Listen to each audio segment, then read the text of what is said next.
നമ്മുടെ എല്ലാം ജീവിതത്തിൽ നമ്മളെ ഏറ്റവും അധികം ദുഃഖിക്കുകയും നിരാശയിലേക്ക് കൂപ്പുകുത്തി പോവുകയും ചെയ്യുന്ന ചില സമയങ്ങളുണ്ട്. അതേതാണെന്നറിയാമോ? ആ ടൈം ഞാൻ കറക്റ്റായി പറയുകയാണ്. ഇത് എനിക്കും നിങ്ങൾക്ക് എല്ലാം ഫീൽ ചെയ്തിട്ടുണ്ടാകും. അതായത് നമ്മളുടെ ഇമോഷണൽ ഫീലിങ്സ് വേറൊരാൾക്ക് 100% കൊടുത്തു കഴിയുമ്പോൾ, അല്ലെങ്കിൽ ഇമോഷണൽ അറ്റാച്ച്മെൻറ്റ് അയാളോട് 100% നമ്മൾ കൊടുത്തു കഴിയുമ്പോൾ അവരിൽ നിന്നും കിട്ടുന്ന ആ ശക്തമായിട്ടുള്ള ഒരു തിരിച്ചടി, നമ്മളെ തള്ളിപ്പറയുന്ന ആ അവസ്ഥയിലാണ് നമ്മൾ ഏറ്റവും ഇമോഷണൽ ആയിട്ട് തകർന്നു പോകുന്ന അവസ്ഥ എന്ന് പറയുന്നത്.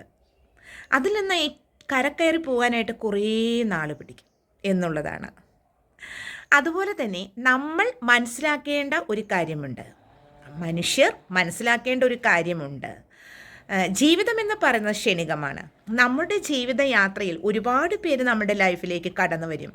അവരുടെ സമയമാകുമ്പോൾ തീർച്ചയായിട്ടും അവർ പോകുകയും ചെയ്യും എന്നുള്ള ആ പ്രപഞ്ച സത്യം നമ്മൾ മനസ്സിലാക്കേണ്ടതുണ്ട്. അപ്പോൾ നമ്മൾ ചെയ്യേണ്ടത് ഗ്രൗണ്ടഡായി നിന്നിട്ട് നമ്മുടെ ഇമോഷൻ്റെ കുറച്ച് ഭാഗം അവർക്ക് കൊടുക്കുക എന്നുള്ളതാണ്. 100% ഒരിക്കലും കൊടുക്കരുത്.